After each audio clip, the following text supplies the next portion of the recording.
Buenas noches, hermanos. El día de hoy estudiaremos la carta a los Filipenses en su capítulo 4. Filipenses 4, del 1 al 7. Y dice así la palabra de Dios. Filipenses 4, del 1 al 7.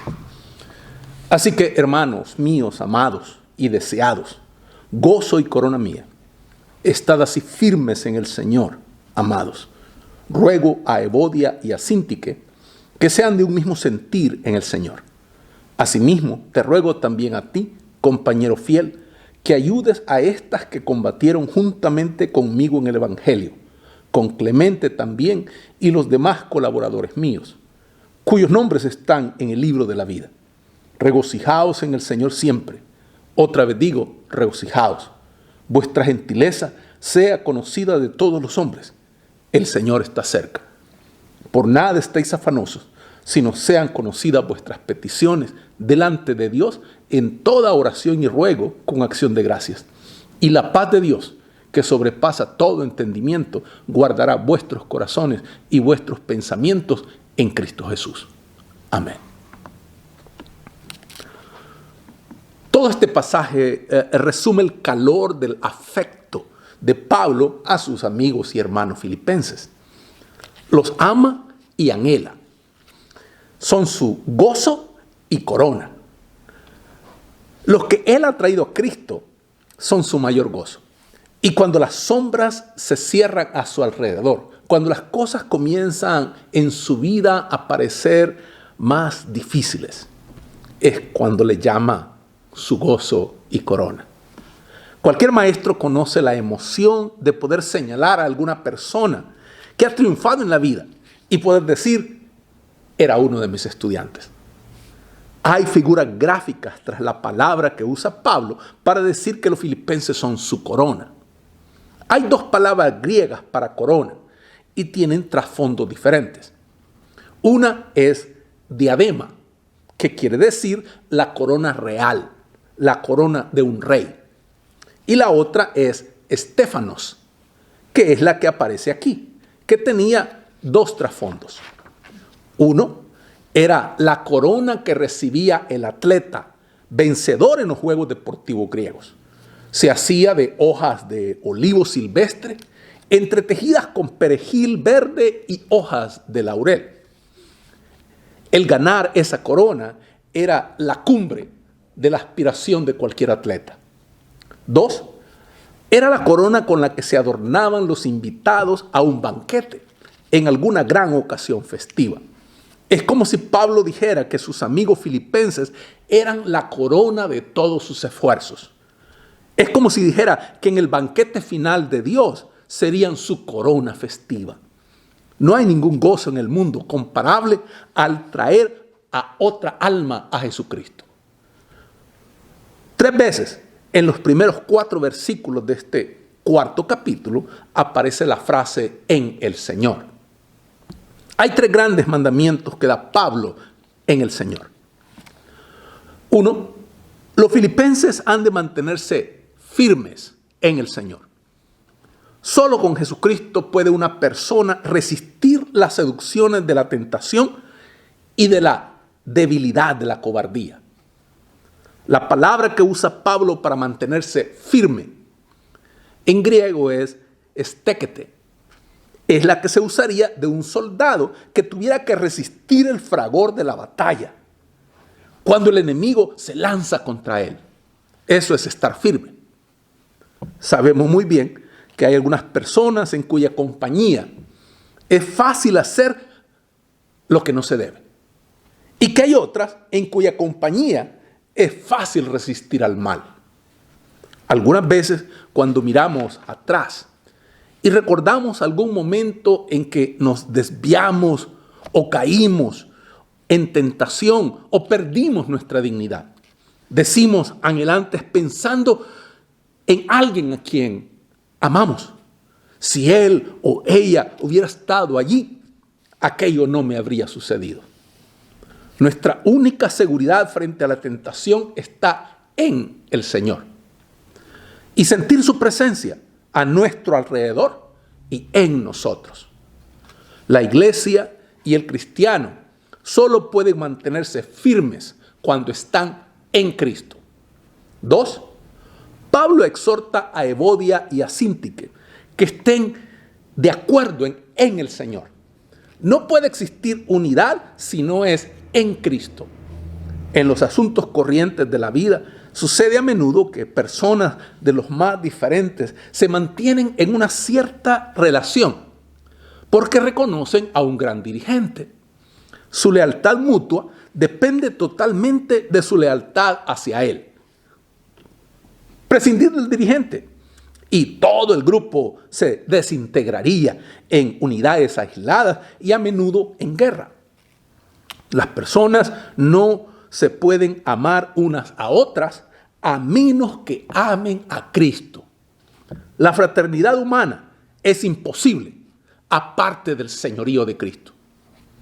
3. Pablo exhorta a los filipenses a que se regocijen en el Señor. Lo único que todos los seres humanos necesitan aprender acerca del gozo es que no tiene nada que ver con las cosas materiales, ni con las circunstancias externas. Es un hecho de la experiencia humana que una persona que viva en el lujo puede ser desgraciada. Y la que viva en la más grande pobreza puede estar rebosando de gozo. Un hombre al que aparentemente la vida no le haya asestado sus peores golpes puede ser un quejista amargado, mientras que otro al que sí se los haya asestado puede estar siempre serenamente jubiloso. El secreto está en que la felicidad no depende de las cosas, ni de lugares, sino siempre de personas. Si estamos con la persona ideal, ninguna otra cosa importa. Y si no estamos con esa persona, nada puede compensarnos por su ausencia. El cristiano está en el Señor, el más maravilloso de los amigos. Nada puede separar al cristiano de su presencia. Así es que nada puede arrebatarle el gozo. En el verso 2, Pablo dice: ruego a Evodia y a Síntique que sean de un mismo sentir en el Señor. Este es un pasaje cuyo trasfondo nos gustaría saber mucho más. Está claro que hay un drama por detrás, dolor de corazón y grandes acciones, pero no podemos más que imaginarnos los personajes. En primer lugar, hay ciertos problemas por resolver en relación con los nombres. La antigua versión, Reina Valera, siguió perpetuando, diría mejor, la confusión que inició la Biblia del Oso, llamando a estos dos personajes Euvodias y Síntique. Síntique es un nombre de mujer y Euvodias debería serlo de hombre.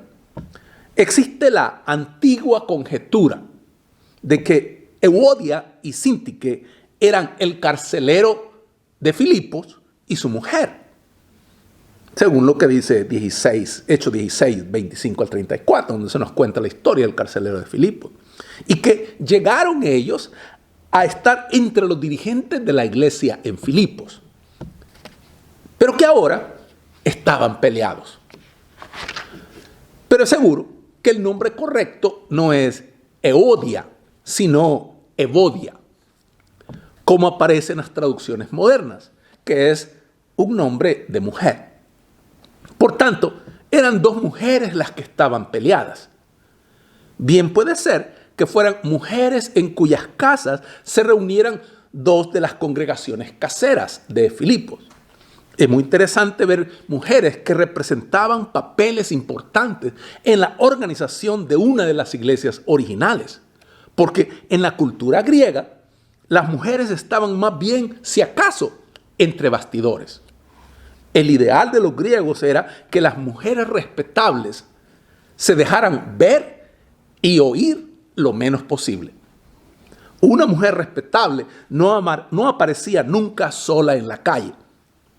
Tenía su apartamento en la casa y nunca se reunía con la parte masculina de la familia, ni para las comidas. Y mucho menos tomaba parte en la vida pública.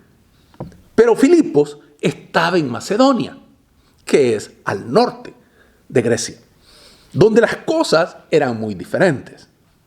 En ella, las mujeres tenían una libertad y un protagonismo que no tenían en el resto de Grecia. Podemos ver esto hasta en el relato que nos da Hechos del trabajo de Pablo en Macedonia. Su primer contacto en Filipos fue en la reunión de oración que se celebraba en el río, a orillas del río, y habló con las mujeres presentes. Hechos 16:13. Lidia sería una figura importante en Filipos. Hechos 16:14. En Tesalónica fueron ganadas para Cristo muchas de las mujeres importantes, y lo mismo sucedió en Berea. Hechos 17:4 y 17:12. Añadimos a esto la evidencia de los descubrimientos arqueológicos de las inscripciones en aquel lugar. Y estas señalan el mismo sentido. Una mujer, por ejemplo, se nos dice, parte de los descubrimientos arqueológicos, es que una mujer erigió una tumba con sus propias ganancias para sí misma y para su esposo, con los bienes ganados por ambos. Así es que los dos tendrían algún tipo de negocio. Hasta se encuentran monumentos erigidos a mujeres por cuerpos públicos. Sabemos que en muchas de las iglesias paulinas, por ejemplo en Corinto, las mujeres se tenían que conformar con un lugar subordinado a los hombres. Pero vale la pena recordar, cuando estamos pensando en el lugar de la mujer en la iglesia original y en la actitud de Pablo hacia ellas, que en las iglesias de Macedonia estaban entre los dirigentes. ¿Hay aquí otra duda? En este pasaje se dirige Pablo a uno al que llama leal compañero o compañero fiel en el verso 3. Asimismo te ruego también a ti, compañero fiel, que ayudes a estas que combatieron juntamente conmigo. En este pasaje se dirige Pablo a uno al que él llama, verso 3, el compañero fiel. Compañero fiel, literalmente en griego, significa compañero de yugo. Puede que ese fuera su nombre, compañero de yugo, como sugieren muchos comentadores. Sísigos es la palabra que Pablo usa. Y la palabra para ser auténtico, leal, fiel, es necios, que quiere decir genuino. O que hay aquí un juego de palabras que Pablo esté diciendo, te pido a ti, Sísigos, qué bien te va tu nombre, que ayudes. Si Sísigos no es un nombre propio, no sabemos a quién se refiere.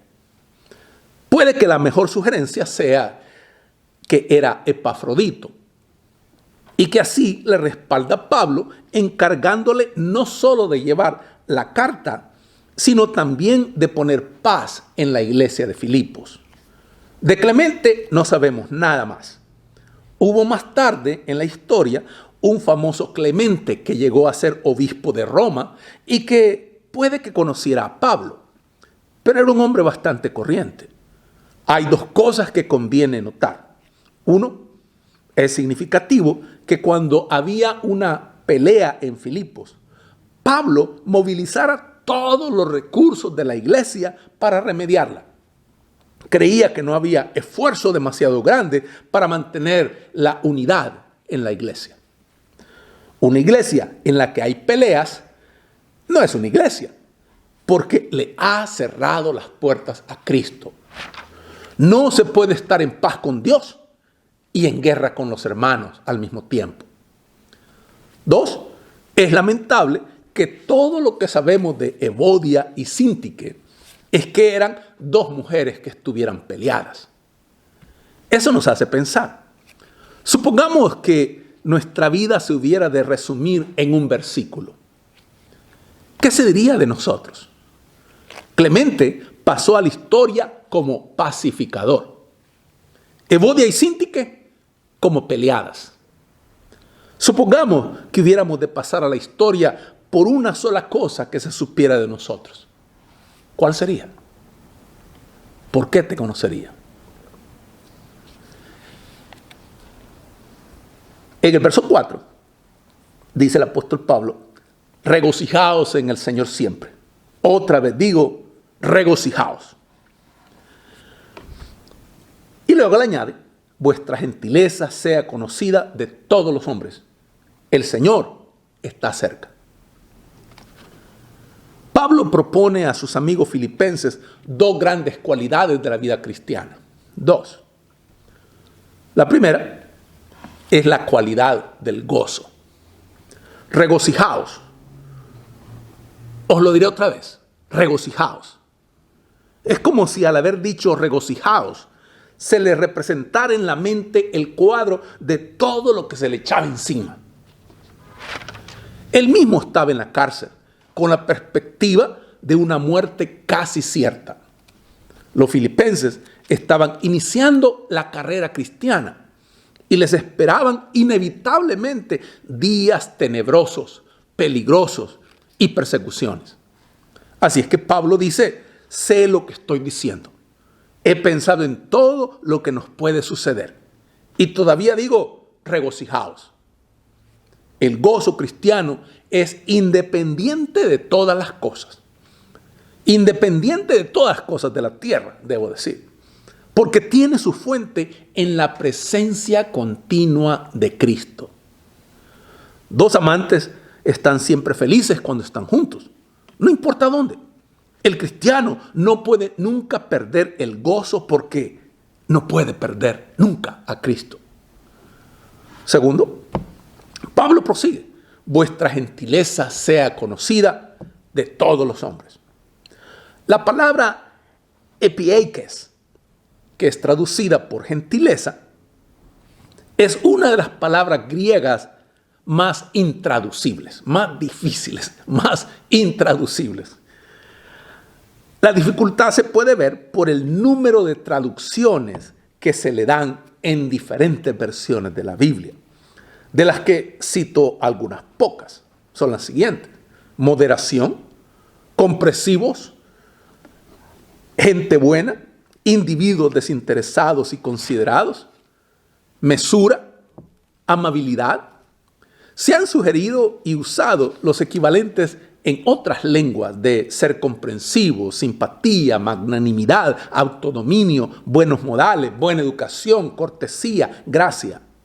Queda claro que no encontramos una sola palabra en castellano que abarque todos estos sentidos y matices. Los griegos mismos explicaban esta palabra como justicia y algo mejor que la justicia.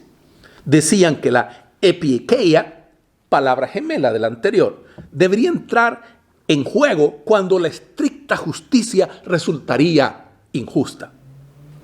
Puede haber ejemplos individuales en los que una ley perfectamente justa sería injusta, o en los que no sería equitativa. Una persona tiene la cualidad de epieikeia si sabe cuándo no debe aplicar la estricta letra de la ley, cuando debe relajar la justicia para introducir la gracia, la misericordia. Tomemos un ejemplo sencillo que puede vivir un profesor casi a diario. Tiene 2 estudiantes, corrige sus exámenes, aplica la justicia y descubre que uno tiene 80% y el otro 50%. Pero resulta que el primero ha tenido todas las facilidades en libros y comodidades para estudiar, mientras que el segundo vive en condiciones humildes, tiene un equipo inadecuado, ha estado enfermo o ha pasado recientemente por experiencias dolorosas y tensas. En estricta justicia merece el 50% y no más. Pero epieikeia elevará su calificación. Epieikeia es la cualidad del que sabe que las reglas no deben tener la última palabra y cuando no se debe aplicar la letra de la ley. Puede que un consejo de iglesia una sesión administrativa, una sesión de negocios, se reúnan con el reglamento de la iglesia sobre la mesa y tomen las decisiones de acuerdo con las normas de su denominación.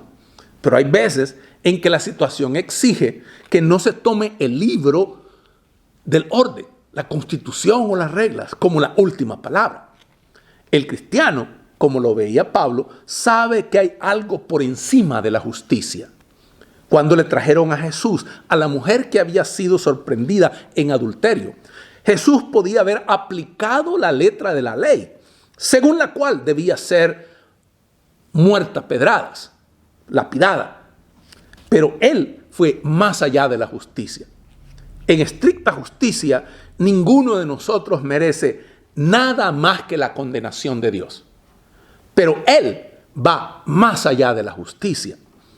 Pablo establece que el cristiano en sus relaciones personales con sus semejantes debe mostrar que sabe cuándo insistir en la justicia y cuándo recordar que hay algo mejor más allá de la justicia: la gracia, la misericordia. ¿Por qué hemos de ser así? ¿Por qué hemos de tener en nuestra vida ese gozo y esa amable gentileza? Porque, dice Pablo, el Señor está cerca.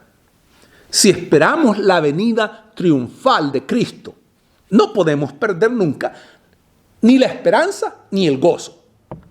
Si recordamos que la vida es corta, no insistiremos en aplicar la estricta justicia que tantas veces divide a las personas, sino que deseáramos traerlas con amor. ¿Cómo esperamos que Dios nos trate? La justicia es humana, pero la epiekeia es divina.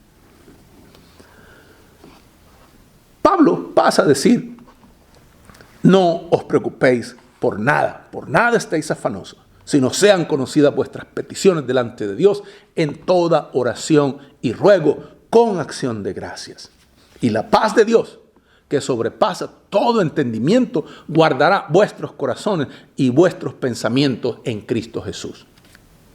Para los filipenses, la vida no podía por menos de ser preocupante. Hasta el ser un ser humano, y por lo tanto vulnerable a todos los azares y avatares de esta vida mortal. Esto ya en sí es una situación preocupante. Y en la iglesia primitiva, a las preocupaciones normales de la condición humana se añadía la preocupación de ser cristiano, lo que suponía llevar la vida en la mano. La solución de Pablo era la oración. Como dice este escritor británico, Vincent, de apellido Vincent, la paz es el fruto de la oración creyente. Aquí está comprimida toda una filosofía de la oración. Consideremos. 1. Pablo insiste en que podemos llevar absolutamente todo a Dios en oración. Como se ha dicho hermosamente, no hay nada demasiado grande para el poder de Dios, ni nada demasiado pequeño para su cuidado paternal. Un niño puede llevarle todo a su padre o a su madre, seguro de que sea lo que sea lo que le suceda, encontrará interés. Sus pequeños triunfos o desilusiones, sus heridas o cortes pasajeros. De la misma manera, podemos nosotros llevarle nuestras cosas a Dios, seguros de su interés y ayuda. Segundo, podemos presentarle nuestras oraciones, nuestras súplicas y nuestras peticiones a Dios. Podemos orar por nosotros mismos. Podemos pedirle perdón por el pasado. Podemos pedirle las cosas que necesitamos en el presente y la ayuda y dirección para el futuro. Podemos llevar nuestro pasado y presente y futuro a la presencia de Dios. Podemos orar por otros. Podemos encomendar al cuidado de Dios a los que tenemos cerca y lejos, que están en el ámbito de nuestra memoria y de nuestro corazón. Tercero, Pablo establece que la acción de gracias debe ser el acompañamiento universal de la oración. El cristiano debe tener el sentimiento, como ha dicho alguien, de que toda su vida está, como si dijéramos, suspendida entre bendiciones pasadas y bendiciones presentes. Todas las oraciones deben incluir, sin duda, el dar gracias por el gran privilegio de la misma oración. Pablo insiste en que debemos dar gracias en todo, en el dolor y en la alegría igualmente. Esto implica dos cosas: gratitud y perfecta sumisión a la voluntad de Dios. Solo cuando estamos totalmente convencidos de que Dios hace todas las cosas bien y para bien, podemos realmente sentir hacia Él la perfecta gratitud que demanda la oración del creyente. Cuando oramos, debemos siempre recordar tres cosas. Debemos recordar el amor de Dios, que siempre desea solo lo mejor para nosotros. Debemos recordar la sabiduría de Dios, que es el único que sabe qué es lo mejor para nosotros. Debemos recordar el poder de Dios, que es el único que puede hacer que suceda lo que es mejor para nosotros. El que ore con una confianza perfecta en el amor, la sabiduría y el poder de Dios, encontrará la paz de Dios. El resultado de la oración creyente es que la paz de Dios será el centinela que guarde nuestros corazones. La palabra que usa Pablo, fruren, es el término militar para montar guardia. Esa paz de Dios, dice Pablo, como dice la Reina Valera, sobrepasa todo entendimiento. Eso no quiere decir que sea tan misteriosa que la mente humana no la puede entender, aunque eso también es cierto. Quiere decir que la paz de Dios es tan preciosa que la mente humana, con toda su habilidad y conocimiento, nunca la puede producir. No es algo que uno se pueda ingeniar, es exclusivamente un don de Dios. El camino a la paz consiste en confiarnos a nosotros mismos y todo lo que nos es querido en las amorosas manos de Dios. Hermanos, que Dios les bendiga.